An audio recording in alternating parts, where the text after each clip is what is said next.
رالٹ اور جلیانوالہ باغ یا امرتسر ٹریجڈی میں آپ نے دیکھا کہ مسلمز اور ہندوز دونوں کو ایک ساتھ قتل کیا جاتا ہے کیونکہ وہ یونائٹ ہوئے تھے، ایک دوسرے کے قریب آئے تھے۔ اب جیسے ہی خلافت مومنٹ ختم ہوتی ہے تو پھر سے ایک ڈس یونٹی ہوتی ہے among the both parties and both communities, that is end to the Hindu-Muslim unity. ہندو اور مسلمانوں کے درمیان یونٹی ختم ہو جاتی ہے کیونکہ سڈنلی جو چوری چورا کا واقعہ ہوتا ہے، اس چوری چورا کے واقعے کے نتیجے میں گاندھی جو ہے وہ خلافت مومنٹ سے ہاتھ اٹھا دیتا ہے اور خلافت مومنٹ ختم ہو جاتی ہے without getting its objective. And Quaid Azam ایک پھر ٹرائی کرتے ہیں 1927 میں پھر سے جو ہے یونٹی، جو خلافت لکھنؤ پیکٹ کے ٹائم پہ یونٹی انہوں نے قائم کی تھی، اس کو ریسٹور کرنے کے لیے 1927 میں دہلی مسلم پروپوزل کی فارم میں وہ پھر سے ایک کوشش کرتے ہیں، لیکن ایسا نہیں ہو پاتا کیونکہ ہندو مہاسبھا پارٹی کی بنیاد رکھ دی جاتی ہے، جس کی ویڈیو کے لیے میں نے آپ کو دکھائی تھی کہ وہ کس طرح گاندھی کا پتلا جلاتے ہیں اور اس پر فائر کرتے ہیں، اور یہ ویڈیو میں نے کلپ آپ کو دکھائی تھی۔ اوکے جی، تو یہ ہے کہ آپ کے ہندو مہاسبھا جو ہے وہ اینٹی مسلم پروپیگنڈا لے کر آتی ہے اور پھر سے ایک ڈویژن کی باتیں چلتی ہیں اور پھر سے ہم چلے جاتے ہیں ہندو مسلم ڈس یونٹی کی طرف۔ نہرو رپورٹ 1928 میں پبلش ہوتی ہے اور نہرو رپورٹ میں جو مسلمز کی ڈیمانڈ لکھنؤ پیکٹ میں ایکسیپٹ کی گئی تھی سیپریٹ الیکٹورل والی، اس سے اختلاف ہو جاتا ہے اور مسلمز ڈیمانڈ کر رہے تھے کہ سندھ صوبے کو سیپریٹ صوبہ بنایا جائے، الگ سے ایک پروونس بنایا جائے، جو کہ ریجیکٹ کر دیتی ہے نہرو رپورٹ۔ تو یہ بھی ایک رزلٹ بنتی ہے ہندو مسلم یونٹی کا، ڈس یونٹی کا۔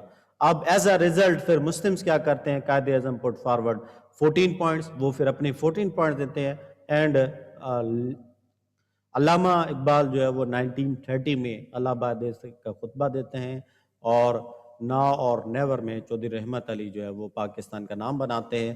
لاہور ریزولوشن میں مسلم لیگ کے پلیٹ فارم پر الگ ملک کی ڈیمانڈ رکھی جاتی ہے۔ ان پوائنٹس کو ہم ڈیٹیل میں کور کریں گے ہمارے نیکسٹ پارٹیشن پروپوزلز میں۔ تو ہمارا جو نیکسٹ کلاس ہے that is related to partition proposals, کہ مسلمز کے جو سجیشنز تھی regarding the solution of these communal problems, جو ہندو اور مسلمان کے درمیان جو پرابلمس چلتی ہوئی آ رہی تھیں وہ کیا تھیں۔ لیٹس سی کہ علامہ اقبال نے الہ آباد ایڈریس کے خطبے پر کہا تھا 30 دسمبر 29 to 30 دسمبر 1930 کو انہوں نے الہ آباد ایڈریس میں ایک خطبہ دیا اور اس میں انہوں نے کہا کہ آئی ووڈ لائک ٹو سی پنجاب، اب یہ KPK ہے، Sindh and Balochistan amalgamated into a single state، ایک سنگل اسٹیٹ میں ان کو ملتا ہوا دیکھنا چاہتا ہوں۔ ہماری خود کی گورنمنٹ ہونی چاہیے، چاہے وہ برٹش امپائر کے کنٹرول میں ہو یا اس کے کنٹرول سے باہر ہو۔ جیسے کہ ہندوستان میں آپ کے برطانیہ جو ہے وہ بھلی ان کا کنٹرول ہو لیکن گورنمنٹ ہماری ہونی چاہیے، اور the formation of consolidated north west میں جو انڈین مسلم اسٹیٹ ہوگی وہ مجھے ایک فائنل ڈیسٹنی مسلمز کی ملتی ہے، جو کہ ایٹ لیسٹ کم سے کم نارتھ ویسٹ انڈیا کے نارتھ ویسٹ میں ہمیں بنا کے دی جائے۔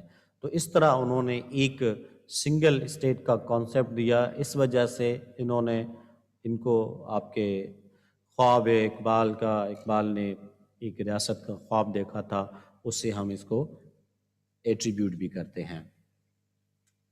لیٹس سی، اس کو ہم اینالائز کرتے ہیں کہ اس میں کہ ڈیٹا میں کیا چیزیں ہیں جو انہوں نے اسٹیٹمنٹ دیا تھا۔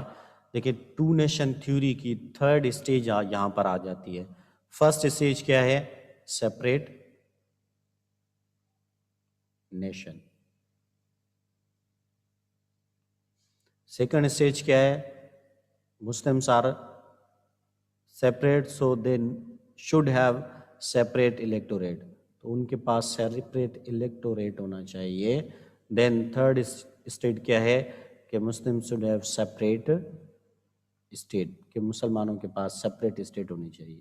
اب یہ دیکھیں، یہ یہ ایک فائنل سٹیج ہے، ٹو نیشن تھیوری کی final, the third and the final stage جو کہ علامہ اقبال نے پیش کی تھی، اور ان کے تصور کے مطابق کہ ایک الگ ریاست ہونی چاہیے مسلمانوں کے لیے۔ اوکے جی، دین یہ ڈیمانڈ کر رہے تھے سیلف گورنمنٹ کی۔ سیلف گورنمنٹ سے مراد کیا؟ ہندو اور مسلمانوں کی گورنمنٹ، جیسے کہ برٹش انڈیا میں ہو رہا تھا؟ نہیں، یہ چاہتے تھے مسلمز کی government in the single state, چاہے وہ برطانیہ کے انڈر میں ہو یا نہ ہو۔ یعنی کہ دیکھیں، ایریاز کی دو طرح کی ڈسٹریبیوشن وہ کر رہے ہیں، نارتھ ویسٹ میں اور نارتھ ایسٹ میں۔ جو نارتھ ایسٹ والے ایریاز ہوں، پروونسز ہوں، وہ آپ کے چلے جائیں بھلے ہندوز کی طرف، اور نارتھ ویسٹ میں جو ہیں وہ مسلمز کو ملیں، اور یہاں پر کن کی گورنمنٹ ہو؟ مسلمز کی گورنمنٹ ہو۔ تو یہ ان کی ڈیمانڈ تھی کہ مسلمانوں کی اپنی حکومت ہونی چاہیے۔ دین یہ ایک پارٹیشن فارمولا بھی ہے۔ دیکھیں، یہ کہتے ہیں کہ ہندوستان کو تقسیم کر دیں نارتھ ویسٹ میں، یعنی کہ یہ والا جو علاقہ ہے انڈیا کا، یہ والا حصہ مسلمانوں کو ملنا چاہیے۔ تو یہ ایک پارٹیشن فارمولا بھی ہے۔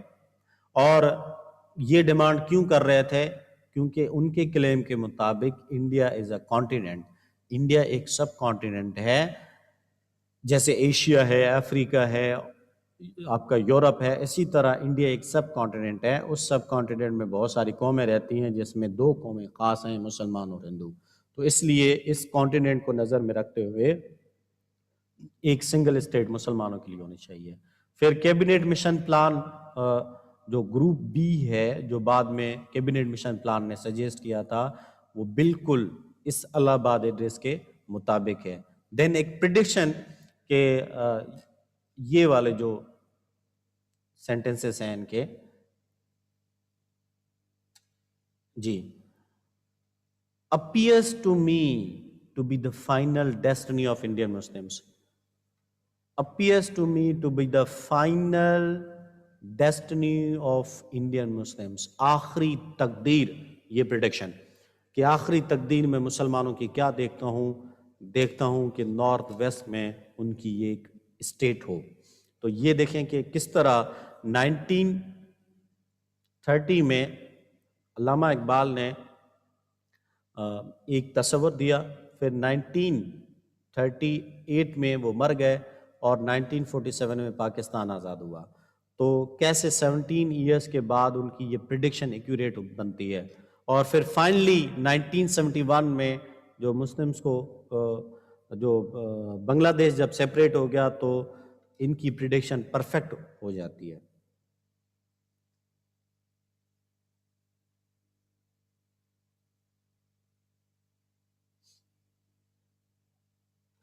لیٹس سی کہ جو علامہ اقبال کی الہ آباد ایڈریس ہے، اس پر ریئیکشن کیا تھا، اقبال کے اس فارمولے پر ریئیکشن کیا تھا۔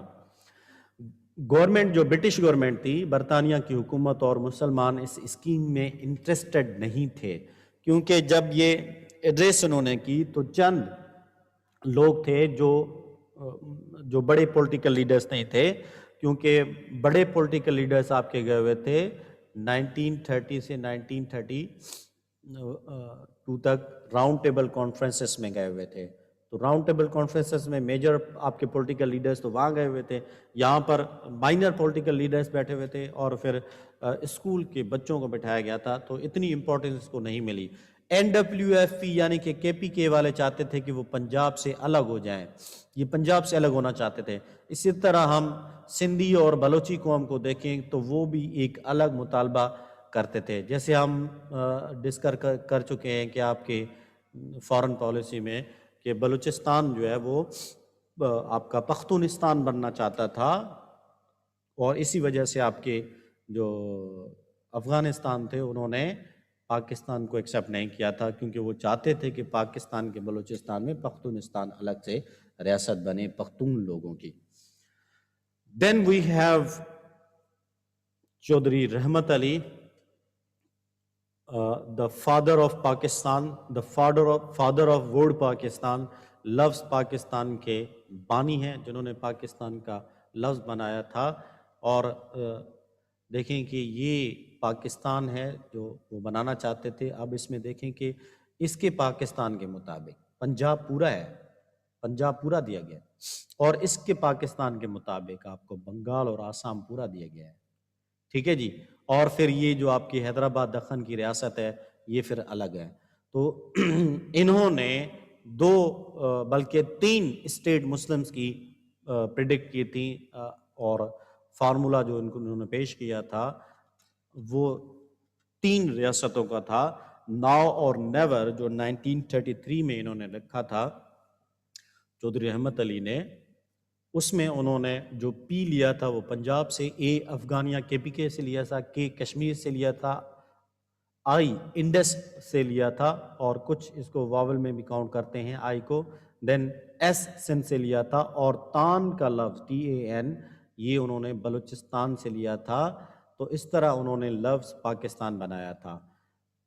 پاکستان کا مطلب ہے پیور لینڈ، پاک یا مقدس زمین. ٹھیک ہے جی.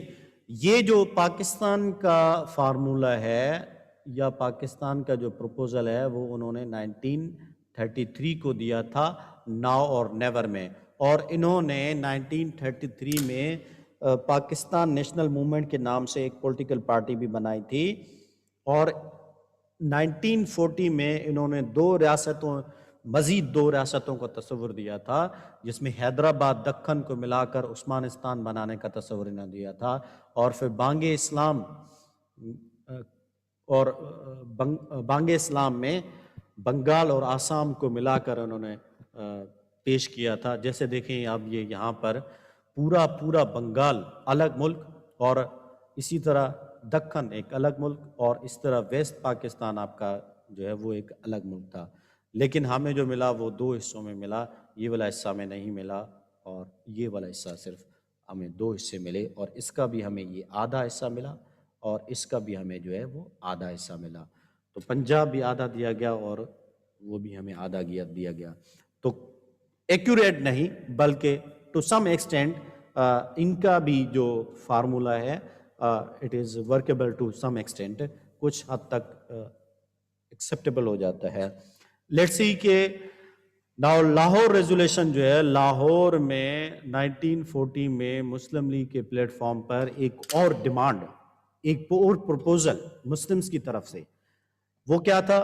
That was Lahore resolution. اور اس کا یہ کنٹینٹ ہے جس میں ہم کوئی بھی کانسٹیٹیوشن، آپ کا کوئی بھی کانسٹیٹیوشن جو برٹش گورنمنٹ بنائے گی وہ کام نہیں کرے گا، وہ ہمیں ایکسیپٹیبل نہیں ہوگا جب تک کہ جو مسلم کانٹیگیوس ایریاز ہیں ان کو ایک ریجن میں ڈیمارکیٹ نہ کیا جائے، اور ان کو اس طرح ری ایڈجسٹمنٹ کی جائے کہ جو ایریاز ہیں جہاں پر مسلمانوں کی میجارٹی ہے، جیسے کہ آپ کے نارتھ ویسٹ میں اور نارتھ ایسٹ میں برٹش انڈیا کے، ان کو گروپ کر کے ایک انڈیپینڈنٹ اسٹیٹس بنائی جائیں. تو یہاں پر ہم نے اس کو ڈسکس کیا تھا کہ اسٹیٹس کہنا، اسٹیٹس میں پلورل، پھر بعد میں کس طرح مولانا باشانی اور آپ کے مجیب الرحمان نے اس کی انٹرپریٹیشن کی تھی. تو تب تک آپ کو ہمیں کوئی کانسٹیٹیوشن ایکسیپٹیبل نہیں ہوگا جب تک کہ ہمارے جیوگرافیکل ریجنز کو یونائٹ کر کے نارتھ ایسٹ اور نارتھ ویسٹ میں ہمیں انڈیپینڈنٹ اسٹیٹس نہیں دی جاتی. اور یہ انڈیپینڈنٹ اسٹیٹ جو ہے وہ آٹونومس اور سوورن ہونی چاہیے. اور جو منارٹیز ہیں، جو کانسٹیٹیوشن بنایا جائے گا ان میں منارٹیز کے رائٹس کو بھی پروٹیکٹ کیا جائے گا، اور کلچرل اور ریلیجس اور باقی جو ایڈمنسٹریٹو رائٹس ہیں منارٹیز کے ان کو بھی پروٹیکٹ کریں گے. ٹھیک ہے جی. یعنی کہ یہ کہہ رہے تھے کہ جہاں اگر ملک بنا کے دیں گے تو ڈیفینیٹلی اس میں کوئی نہ کوئی منارٹی ہمارے پاس ہوگی، تو ہم ان منارٹی کے رائٹس کو پروٹیکٹ کریں گے، ان کو رائٹس دیں گے. دیکھیں کہ یہ آپ کی جو لاہور ریزولیشن ہے، ایک آپ کی نارتھ ویسٹ میں اور دوسری آپ کی نارتھ ایسٹ میں انڈیپینڈنٹ اسٹیٹس مانگتی ہے. تو یہاں پر آپ کے نارتھ ویسٹ میں پاکستان آپ کو ملا، پھر 1971 کے بعد آپ کا بنگلہ دیش جو جب سیپریٹ ہو گیا تو وہ بھی ایک الگ ملک ہے. تو دو حصوں میں مسلمز نے اپنی ریاستیں بنائیں، ایک نارتھ ویسٹ میں ایک نارتھ ایسٹ میں. اور یہ ان کی ڈیمانڈ تھی کہ کانسٹیٹیوشنز کو ایکسیپٹ نہیں کریں گے جب تک کہ یونٹس جو ہمارے ریجنس ہیں، مسلمس کے ایریاز ہیں، ان کو ریجنس میں کنورٹ کریں اور پھر دین سوورن آٹونومس اسٹیٹس ہمیں بنا کر دیں. ان شارٹ اس کا یہ ہے. اینڈ لیٹس سی کہ what was the cabinet mission plan, جو کہ ہم نے گروپ بی میں دیکھا کہ علامہ اقبال کا گروپ بی جو ہے وہ کیبنٹ مشن کا پلان کا جو حصہ ہے وہ اس سے میچ کرتا ہے. بیٹا پہلے جو ہم نے جو ڈسکس کیے ہیں وہ ڈسکس کیے ہیں ہم نے مسلمز کے پروپوزلز. اب ہم دیکھ رہے ہیں کہ برٹش کے کیا پروپوزلز تھے. کیبنٹ مشن پلان 1946 میں لارڈ پیتھک لارنس کے سپرویژن میں آتا ہے انڈیا میں، اور پھر وہ سجیسٹ کرتا ہے کہ یونین آف انڈیا ہو، ایک فیڈریشن بنائی جائے، اور یہ جو یونین کانسٹیٹیوشن ہوگا اس میں فورن افیئرز، ڈیفنس، کمیونیکیشن اور فائنینس کے جو سبجیکٹس ہیں وہ ڈیل کرے گی فیڈرل گورنمنٹ. اور اسی طرح ہم جو ہے جو گروپنگ ہے، جو پروونسز ہیں ان کو گروپس میں ڈسٹریبیوٹ کریں گے. تو ہر گروپ جو ہے، جو 3 گروپ ہوں گے اے بی سی، یہ تینوں گروپس کے پاس 10 سال کا وقت دیا جائے گا.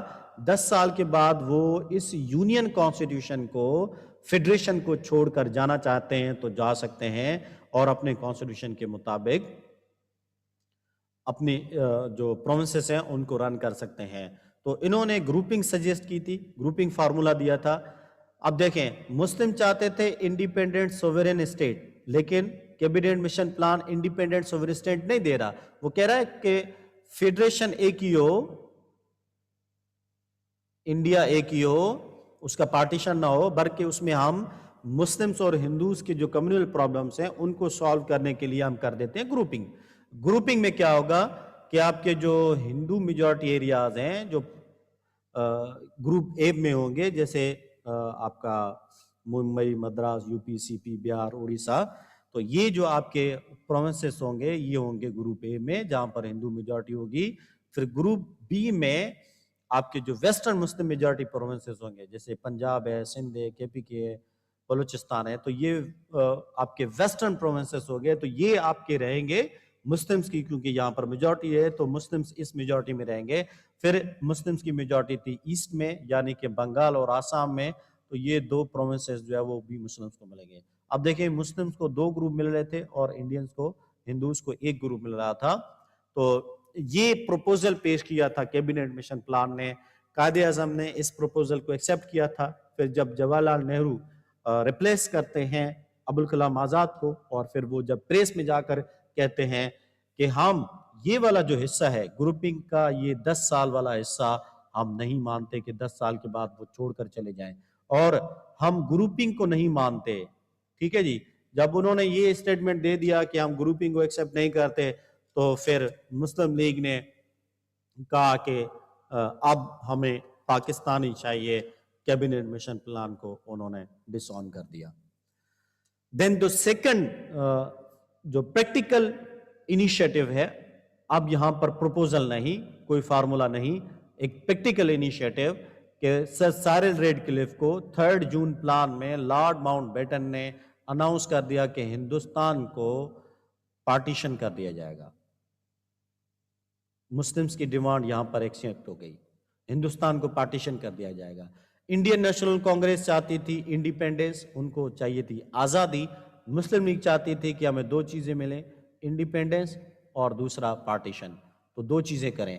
اور اسی طرح انڈین نیشنل کانگریس صرف آپ کی آپشن 1 چاہتی تھی، انڈیپینڈنس، کہ ہندوستان کو، یہ جو پورا ہندوستان ہے یہاں سے لے کر یہ والا پورا ہندوستان، یہ پارٹیشن کر دیا جائے، جبکہ مسلم انڈیپینڈنس دے دی جائے، ہندوستان کو آزاد کر دیا جائے. جبکہ مسلمز نے، آپ نے دیکھا اگر تینوں فارمولاز کو دیکھیں تو وہ تینوں کو تینوں جو ہے وہ یہ چیزیں سجیسٹ کرتے ہیں، نارتھ ایسٹ میں اور آپ کے نارتھ ویسٹ میں مسلم اسٹیٹ سجیسٹ کرتے ہیں. تو یہ باقی آپ کا انڈیا ہے. اس طرح یہ ریڈ کلف کی لائن بنا کر بنگال کو ویسٹ بنگال سے، ایسٹ بنگال کو ویسٹ بنگال سے سیپریٹ کر دیا گیا، اور اسی طرح ایسٹ پنجاب کو ویسٹ پنجاب سے سیپریٹ کر دیا گیا. تو 2 حصوں میں ریڈ کلف نے یہ ایوارڈ دیا، جس کی وجہ سے کچھ انجسٹسز بھی ہوئے تھے. ان شارٹ ہم ان کا تھوڑا سا ریویو کر لیتے ہیں. نمبر 1 کو دیکھتے ہیں الہ آباد ایڈریس کو کہ الہ آباد ایڈریس کیا کہتی ہے. یہ کہتی ہے کہ ہمیں نارتھ ویسٹ میں ایک اسٹیٹ چاہیے جس میں آپ کے پنجاب، سندھ، کے پی کی اور بلوچستان صوبے ہوں. پھر دیکھتے ہیں ان شارٹ آپ کا جو ناؤ اور نیور ہے پوائنٹ 2 یہ کیا کہتا ہے. پوائنٹ 2 میں ہم نے دیکھا کہ اس میں 3 علاقے نارتھ ویسٹ میں یہ پاکستان چاہیے ان کو. ٹھیک ہے جی. وہ پاکستان کا ورڈ جو وہاں پر ہم نے لکھا ہے پی سے پنجاب، اے سے افغانیہ والا وہ. اینڈ دین آپ کا نارتھ ایسٹ میں آسام اور بنگال، اور پھر ساؤتھ ایسٹ میں آپ کے جو حیدرآباد دکن ہے وہ. اب اس کا نام انہوں نے پاکستان رکھا، اس کا نام انہوں نے رکھا بانگ اسلام، اور اس کا نام انہوں نے لکھا عثمانستان. ٹھیک ہے جی. تو یہ ان شارٹ آپ کا ناؤ اور نیور ہے. اب لاہور ریزولیشن نے کیا ڈیمانڈ کی تھی؟ لاہور ریزولیشن نے بھی بالکل سملر ڈیمانڈ کی تھی. نارتھ ایسٹ میں ہمیں چاہیے،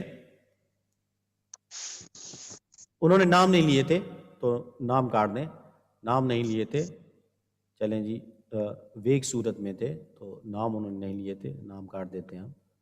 تو نارتھ ایسٹ میں اور پھر نارتھ ویسٹ میں انہوں نے ان 2 ریجنز کی ڈیمانڈ کی تھی، ان 2 یونٹس کی ڈیمانڈ کی تھی. ٹھیک ہے جی. تو یہاں پر مسلمانوں کی اسٹیٹس بنائی جائیں. یہ لاہور ریزولیوشن 3rd پوائنٹ. دین 4th پوائنٹ ہمارا کیا ہے؟ Cabinet mission plan. Cabinet mission plan نے کہا کہ ہم ہندوستان کو 3 حصوں میں بانٹ دیتے ہیں.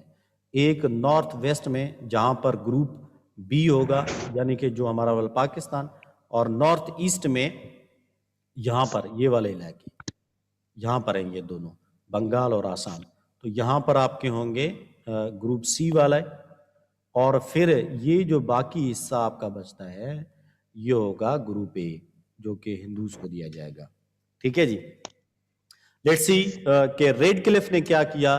ریڈ کلف نے بالکل ایسا ہی کیا، نارتھ میں بھی دے دیا. یہ جو نارتھ ایسٹ میں ڈیمانڈ کر رہے تھے نارتھ ایسٹ میں بھی مل گیا. لاہور ریزولیوشن میں نارتھ ایسٹ میں بتا رہے تھے نارتھ ایسٹ میں بھی مل گیا. اب کیبنیٹ مشن پلان کو دیکھیں، نمبر 4 کو دیکھیں تو کیبنیٹ مشن پلان میں بھی مسلمز کو 2 گروپ میں دی جانا تھا، بی اینڈ سی میں. تو مسلمز کو 2 گروپ میں دے دیا گیا. حالانکہ تھوڑی کمی بیش کی گئی، اٹس اوکے، بٹ مسلمز کی جو ڈیمانڈز تھی کہ ہمیں نارتھ ویسٹ اور نارتھ ایسٹ میں چاہیے، 2 ریجنز میں ہمیں پاکستان چاہیے، تو 2 حصوں میں پاکستان دے دیا گیا. تو ایک حصے میں حالانکہ ایریا ہندوستان کا پاکستان سے بہت بڑا ہے، لیکن وہی اسی کیبنیٹ مشن پلان کو امپلیمنٹ کیا تھا ریڈ کلف ایوارڈ نے. لیکن ریڈ کلف ایوارڈ صرف گروپنگ کر رہا تھا، آزادی نہیں دے رہا تھا، پروونسز کی گروپنگ کر رہا تھا، پارٹیشن نہیں کر رہا تھا. لیکن آپ کی جو ریڈ کلف ایوارڈ ہے نمبر 5، اس نے پھر جو ہے پارٹیشن بھی کیا اور انڈیپینڈنس بھی آپ کی، دونوں چیزیں آپ کو دی گئیں، اور اسی طرح پروونسز کو سیگریگیٹ کیا گیا with the borders. Let's see کہ پاکستان کی انیشل پرابلمز کیا تھیں. پاکستان کی انیشل پرابلمز میں جو انیشل پرابلمز تھی پاکستان کی، ان میں پوائنٹ نمبر 1 پہ ہے آپ کی ڈسٹریبیوشن آف ایسیٹس. پاکستان کے ایسیٹس جو ہے وہ پاکستان کو پراپر نہیں ملے، جس کی وجہ سے پاکستان جو ہے وہ اپنا جو سروائیول ہے وہ پاکستان کے لیے بڑا مشکل ہو گیا. اور نہرو کی گورنمنٹ پیسے نہیں دینا چاہتی تھی، کیونکہ ان کے مطابق اگر ہم نے پیسے دے دیے تو پاکستان اس کو یوز کرے گا کشمیر وار میں، اور اس کو سپورٹ کیا پھر پاکستان کو گاندھی جی نے، اور انہوں نے پروٹیسٹ کیا اور پھر پاکستان کو انسٹالمنٹ میں کچھ حصہ دیا گیا. دین ہمارے پاس ایڈمنسٹریٹو پرابلمس تھیں. سیکنڈ ایڈمنسٹریٹو پرابلمس کہ ہمارے پاس آفیسز نہیں تھے، ہم نے ٹینٹس لگائے ہوئے تھے اور ٹیمپریری ہم نے آفیسز بنائے ہوئے تھے. جو مسلمز تھے ویل ایجوکیٹڈ کلاس سے، وہ آپ کے رہ گئے ہندوستان میں، کیونکہ پاکستان میں کوئی ایڈمنسٹریٹو سیٹ اپ نہیں تھا، and they were relinquished to come to Pakistan. And وہ جاب اپنی نہیں چھوڑنا چاہتے تھے کیونکہ ہندوستان میں سیٹ اپ پورا بنا ہوا تھا اور ہمارے پاس کچھ نہیں تھا. اینڈ ہمارے پاس پھر ریفیوجیز کے پرابلم تھی. آپ کی تھرڈ ریفیوجیز پرابلم تھی. 6.5 ملین لوگ جو ہے وہ پاکستان میں آئے اور اسی طرح پاکستان سے 5.5 ملین جو ہے وہ انڈیا میں چلے گئے. تو ایک ریفیوجیز کا جو ہے تقریباً 10 ملین لوگ ہمارے پاس زیادہ آ گئے. پاکستان میں 10 ملین لوگ ہندوستان سے زیادہ پاکستان میں آئے. اب ویسے ہی ہمارے پاس ایڈمنسٹریٹو سیٹ اپ نہیں تھا, ہمارے پاس ایسیٹس نہیں تھے, اور اوپر سے 10 ملین کی پاپولیشن کو مینیج کرنا it was a big issue for the Pakistan. Then Pakistan کے ساتھ پرنسلی اسٹیٹس کی انیکسیشن کا مسئلہ تھا. اب دیکھیں اس میں جو آپ کی مین امپورٹنٹ ہے دیٹ از کشمیر کا ایک ایشو تھا, اور پھر مناوادر, جوناگڑھ اور حیدرآباد کا ایشو تھا. حیدرآباد جو ہے وہ انڈیپینڈنٹ رہنا چاہتا تھا لیکن انڈیا نے اس پر قبضہ کر لیا. مناوادر اور جوناگڑھ پاکستان کے ساتھ انیکس کرنا چاہتے تھے لیکن انڈیا نے قبضہ کر لیا. کشمیر کی پاپولیشن مسلم میجورٹی پاپولیشن تھی, وہ چاہتے تھے کہ پاکستان سے ایکسیڈ کریں لیکن پھر ان پر جو ہے وہ انڈیا نے قبضہ کر دیا. اب انسٹرومنٹ آف ایکسیشن 1935 کا انڈین ایکٹ جو ہے وہ دونوں اسٹیٹس کو دیا گیا. اس ایکٹ کے تحت اگر کوئی پرنسلی اسٹیٹ کسی اسٹیٹ کو, چاہے انڈیا ہو یا پاکستان ہو, ان دونوں میں سے کسی کو جوائن کرنا چاہتی ہے تو it will sign instrument of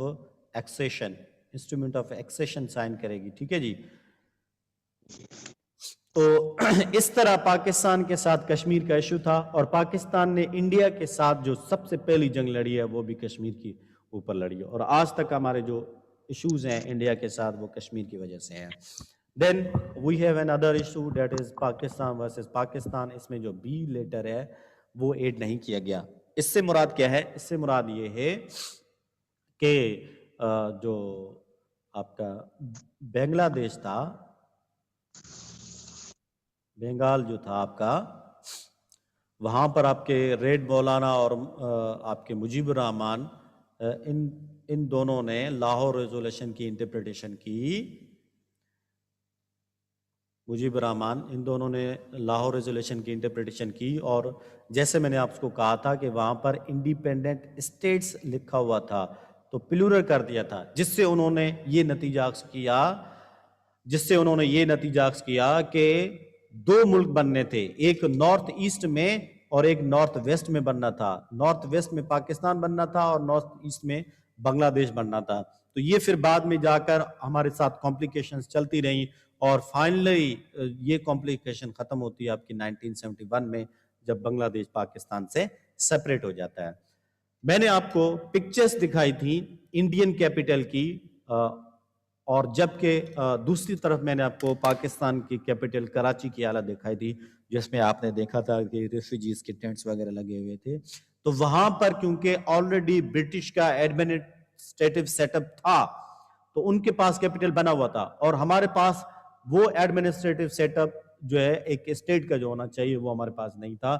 تو ہمارے پاس ایک کیپٹل کا ایشو بھی تھا. اس کو اس طرح ریزالو کیا گیا کہ انیشلی کا جو آپ کو کراچی ہے اس کو کیپٹل بنایا گیا, جس سے جو ہے وہ آپ کے سندھی پاپولیشن جو ہے وہ was not happy at that time, کیونکہ it was the main hub of the Sindh province. And then let's see کہ آپ کی کربنگ کیا ہے. آج بھی اکھنڈ بھارت کے نام سے ایک تصور پایا جاتا ہے. جو کمپوزٹ نیشنلزم میں بلیو کرتے تھے پولیٹیکل لیڈرز, جو یہ کہتے تھے کہ آپ کا جو ہندو ہیں اور مسلمان ہیں وہ ایک قوم ہے, ارریسپیکٹیو آف ریلیجن. مذہب کی بات نہیں ہے یہاں پر قومیت کی بات ہے. ایک زبان بولنے والے ہیں, ایک جیسا لباس پہننے والے ہیں, ایک جیسا کلچر فالو کرنے والے ہیں, تو ہم ایک قوم ہیں. تو جو کمپوزٹ نیشنلزم میں بلیو کرتے تھے وہ یہ بلیو کرتے تھے کہ پاکستان جو ہے وہ پھر سے مرج ہو جائے گا انڈیا کے ساتھ. اور آپ کے انڈین لیڈرز جیسے کہ سردار پٹیل صاحب اور نہرو اس وجہ سے ایگری ہوئے تھے کہ ایک کرپلنگ پاکستان جو دیا جائے گا ان کو, لولا لنگڑا پاکستان اگر دے دیں گے تو وہ جلد ہی سروائیو نہیں کر پائے گا اور جلد ہی وہ پاکستان کے ساتھ انڈیا کے ساتھ مرج ہو جائے گا اور پھر سے اخوند بھارت جیسا تھا ویسے بھارت رہے گا. تو still there are people they believe کہ پاکستان جو ہے وہ اس سے یونائٹ ہوگا. دین پاکستان کے ساتھ واٹر ایشو تھا. جو آپ کا انڈس واٹر ہے اس کی جو ٹریبیوٹریز ہیں آپ کے راوی، بیاس، ستلج، جہلم، چناب، تو اس پر ڈسپیوٹ تھا اور پھر ہم نے انڈیا کے ساتھ اس پر بھی جھگڑا ہوا ہمارا. اور 1960 میں ہم نے ایک ایگریمنٹ سائن کیا تھرو دا یوجین بلیک جو آپ کے تھے ورلڈ بینک کے، انہوں نے یہ ایگریمنٹ سائن کروایا تھا. اور پھر پاکستان جو وہ 3 دریاؤں کا پانی پاکستان یوز کرتا ہے، 3 دریاؤں کا پانی انڈیا یوز کرتا ہے. پھر پاکستان کے ساتھ کانسٹیٹیوشنل پرابلم بھی تھی کہ جو کانسٹیٹیوئنٹ اسمبلی بنائی گئی تھی اس کے ساتھ بڑی کمپلیکیشنز تھی related to the religion, structure of government, form of government and federation کا رول اینڈ پاور ٹرانسفر وغیرہ، اس طرح کے بڑے ایشوز تھے. اور اسی طرح آپ کا جو پروونشل ریپریزنٹیشن تھی، صوبوں کی جو ریپریزنٹیشن تھی، وہ بھی ایک بڑا ایشو تھا آپ کی کانسٹیٹیوشنل ڈیڈ لاک میں، جو کہ ہم نے 9 سال کی اسٹرگل کے بعد پاکستان نے کانسٹیٹیوشن بنایا تھا. 1935 کا ایک ٹرم یوز کرتے رہے جب تک کہ ہم نے یہ کانسٹیٹیوشن نہیں بنایا. تو 1956 میں ہم نے پہلا کانسٹیٹیوشن بنایا اور اس طرح جو کانسٹیٹیوشنل ڈیڈ لاک ہے وہ ختم ہوا تھا. اس کو ہم کانسٹیٹیوشنل پرابلمس میں، جو پاکستان کی کانسٹیٹیوشنل ڈیولپمنٹ کے چیپٹر میں ہم نے اس کو ڈیٹیل میں پڑھا ہے. ٹھیک ہے جی. دین ہمارے پاس 2 بڑے لیڈر تھے. ایک ہمارے گورنر جنرل قائد اعظم محمد علی جناح تھے اور دوسرے تھے ہمارے لیاقت علی خان.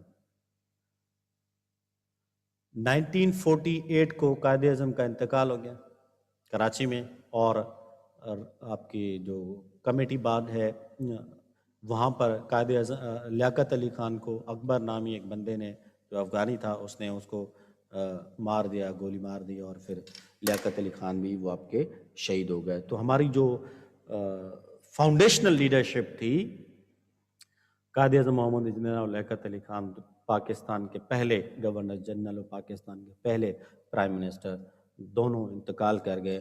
تو ہمارے پاس اس کے بعد پھر پولیٹیکل کرائسس شروع ہوئے اور پھر منسٹرز کے بعد منسٹرز، پرائم منسٹر کے بعد پرائم منسٹر، اور ایک ہارس ٹریڈنگ کی سچویشن چلتی رہی پاکستان میں.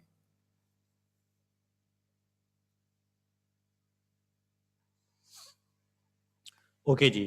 فزیکل فیچرز آف پاکستان کے فزیکل فیچرز کو دیکھتے ہیں ہم.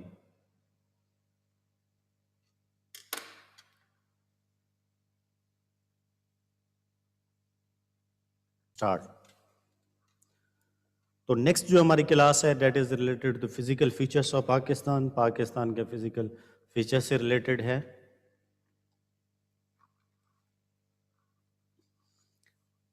پاکستان کی لوکیشن دیکھتے ہیں کہ گلوبلی پاکستان کی لوکیشن کیا ہے. یہ ہے پاکستان.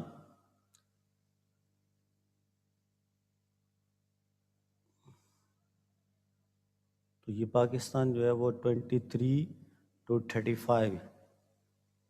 23 to 37.5 جو ہے وہ آپ کی پاکستان کی لوکیشن ہے لیٹیٹیوڈ ایسٹ میں. ٹھیک ہے جی. نارتھ میں، ایک منٹ،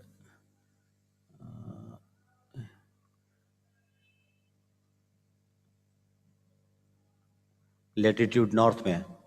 اور اسی طرح پھر 62 پاکستان کی 77.5 جو ہے وہ پاکستان کی لوکیشن ہے لانگیٹیوڈ کی لائن. یہ لانگیٹیوڈنل لائنز ہیں. تو یہ لانگیٹیوڈنل لائنز ہیں، یہ پاکستان کی بنتی ہے ڈگری ایسٹ میں. اس کو ہم نے دیکھا تھا کہ یہ ایسٹ اور ویسٹ میں کیسے ہے. اس کو ہم نے اس طرح سمجھا تھا، دیکھیں کہ سپوز یہ ہمارا جو ارتھ ہے، جو ہماری ارتھ ہے دیٹ از اسفیریکل. تو ایک لائن ہے جس کو 0 ڈگری ایکویٹر کہتے ہیں، اور یہ ارتھ کو دو حصوں میں تقسیم کرتی ہے، دو ہیمیسفیئر میں تقسیم کرتی ہے، ایک ناردرن ہیمیسفیئر اور ساؤدرن ہیمیسفیئر۔ تو پاکستان کی لوکیشن جو ہے وہ آپ کی یہاں سے 23 to 37 ڈگری لیٹیٹیوڈ، کیونکہ یہ ناردرن ہیمیسفیئر میں آ رہا ہے، یہ پاکستان کی لوکیشن ہے، ناردرن ہیمیسفیئر آ رہا ہے، تو اس وجہ سے ہم لکھتے ہیں 37 ڈگری نارتھ۔ اوکے جی، اور اسی طرح پھر ایک ارتھ کو لائن ہے جو دو حصوں میں تقسیم کرتی ہے، ایک ایسٹ میں اور دوسرا آپ کی ویسٹ میں۔ تو یہاں پر ہے پاکستان کی لوکیشن 60 to 77.5 ڈگری جو ہے آپ کی ایسٹ لوکیشن ہے پاکستان کی۔ تو یہ یہاں پر یہ لائن لانگیٹیوڈ کی، اور یہ پاکستان کی لوکیشن ہے یہاں پر، ٹھیک ہے جی۔ تو اس لوکیشن کو ہم نے اس طرح دیکھا تھا کہ پاکستان کی لوکیشن کس طرح فائنڈ آؤٹ کی جا سکتی ہے آن دا ورلڈ میپ۔ تو یہ پاکستان کی لوکیشن ہے۔ پاکستان جو ہے وہ ورلڈ میپ میں ویسٹ ایشیا میں آتا ہے، ساؤتھ ویسٹ میں آتا ہے ایشیا کے۔ یہ میں نے بک سے اسکین کر کے رکھا ہوا ہے، پاکستان کے فزیکل فیچرز پہ یہ ایک میپ ہے جس میں آپ کو یہ پہاڑ نظر آتے ہوں گے، دین یہ جو ڈاٹڈ لائنز ہیں یہ والی، یہ پاکستان کی انٹرنیشنل بارڈرز ہیں، یہ پاکستان کے انٹرنیشنل بارڈرز ہیں، اور یہ آپ کا انٹرنیشنل بارڈر ہے پاکستان کا چائنا کے ساتھ، ٹھیک ہے جی۔ اور پھر یہ جو آپ کو نظر آ رہی ہیں، these are mountain ranges of Pakistan, Pakistan کے ماؤنٹینس ہیں۔ اور اسی طرح آپ کی یہ جو لائنیں ہیں ایسے، یہ والی لائنیں یہ پاکستان کے ریورز کو شو کرتی ہیں۔ اور ہم میپ کی ٹائپس کو پڑھ چکے ہیں کہ میپ کی کتنی ٹائپس ہیں اور کون سی ٹائپ ہیں، ٹھیک ہے جی۔ لیٹس سی کہ پاکستان کا جو پولیٹیکل میپ ہے وہ کس طرح ہے۔ بلوچستان جو ہے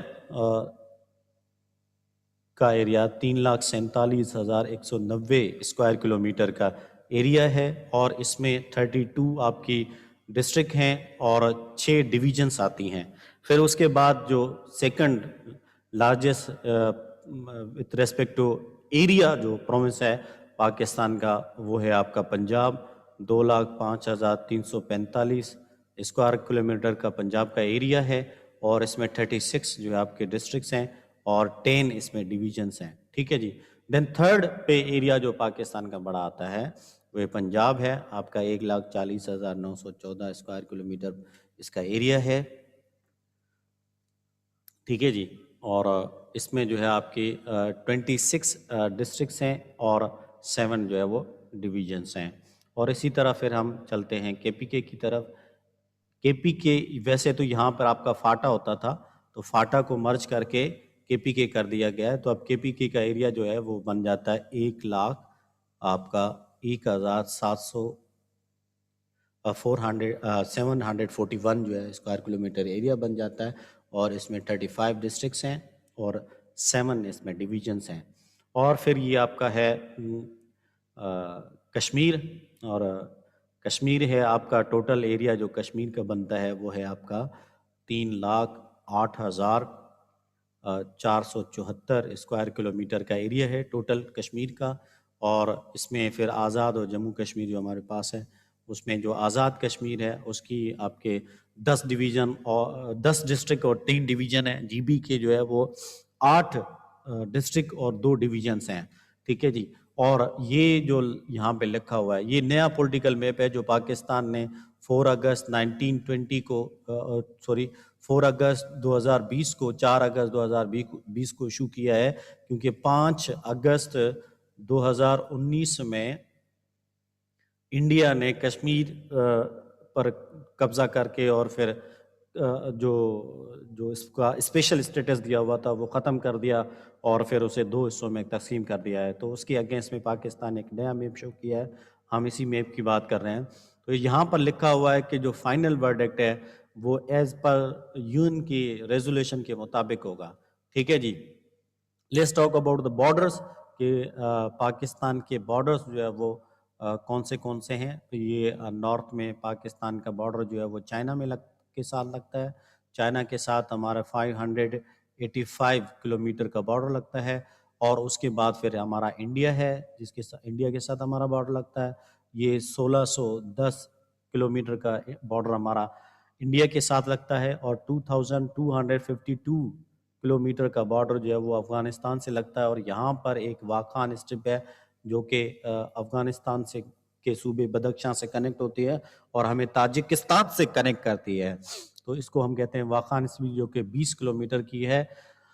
اور اسی طرح ہمارے پاس ہے یہ نارتھ ویسٹ میں ہمارے پاس ہے ایران، جو کہ 800 کلومیٹر کا بارڈر ہمارا ایران کے ساتھ لگتا ہے۔ یہ پاکستان کی سمندری کوسٹ لائن ہے جو 1046 کلومیٹر کی لمبی ہے، اور یہ پاکستان کے ساتھ جو سی لگتا ہے دیٹ از عربین سی، اور عربین سی جو ہے وہ آپ کی ہے 3.862 ملین اسکوائر کلومیٹر کا ایریا ہے، جو کہ پاکستان کے انڈر میں آتا ہے عربین سی کے ساتھ، ٹھیک ہے جی۔ اور اسی طرح میں تھوڑا سا مٹا دوں، یہ آپ کو یہ چیز نظر آ رہی ہے، یہ والی اس کو پھر میپ میں ایسے بڑا کر کے شو کیا گیا ہے۔ دس از کالڈ سر کریک، یہ سر کریک کی لائن ہے جو کہ 96 کلومیٹر کی ہے، اور انڈیا اور پاکستان دونوں اس پر کلیم کرتے ہیں۔ پاکستان نے نئے میپ میں سر کریک کو اپنی سائٹ پہ شو کیا ہے۔ یہ سر کریک جو ہے وہ انڈیا کے گجرات اور پاکستان کے سندھ صوبے کے درمیان میں واقع ہے۔ اوکے جی، اب دیکھیں کہ انڈیا میں مناوا در اور آپ کا جوناگڑھ جو ہے، یہ دو علاقے ہیں، اس پر بھی پاکستان کا لیگلی رائٹ بنتا ہے، اور آپ کو میں اس پر ویڈیو بھی دکھا چکا ہوں، ٹھیک ہے جی۔ جوناگڑھ کا ایریا 160 اسکوائر کلومیٹر کا ہے، اور مناوا در کا ایریا جو ہے وہ آپ کا 3180 اسکوائر کلومیٹر کا ایریا ہے جو مناوا در میں آتا ہے۔ these to be part of Pakistan but India پر ان کا کنٹرول ہے۔ Let's continue.